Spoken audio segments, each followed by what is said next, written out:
Merhaba arkadaşlar. Bugün son günlerde çok popüler olan online toplantı ve online ders programı Zoom'la ilgili birkaç sorundan bahsetmek istiyorum. Bunları nasıl giderebiliriz?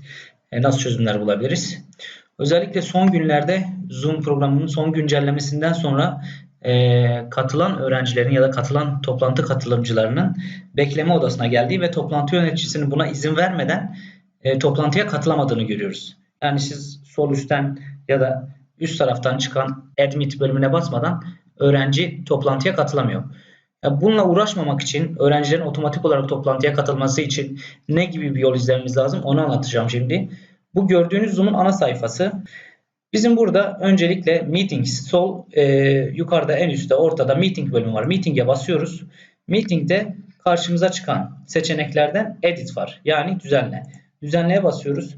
Düzenleye bastıktan sonra şu altta görünen Enable Waiting Room yani bekleme odasını aktifleştir. Şu seçeneği kaldırıyoruz. Daha sonra Save deyip kaydediyoruz.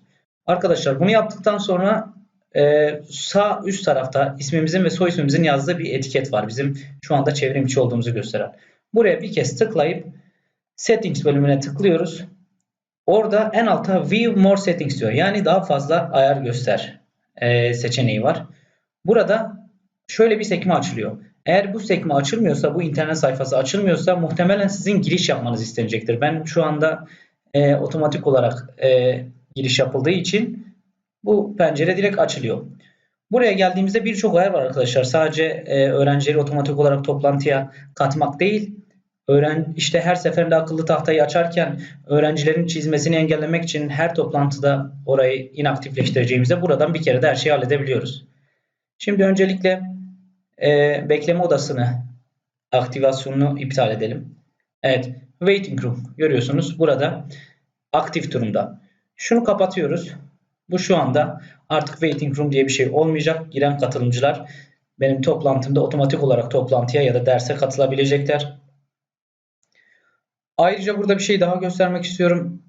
Şu Screen Sharing var. Screen Sharing. Burada sadece ev sahibi diyerek ekran paylaşımını sadece siz yapabilirsiniz. Bunu da buradan bir kere de yapabilirsiniz.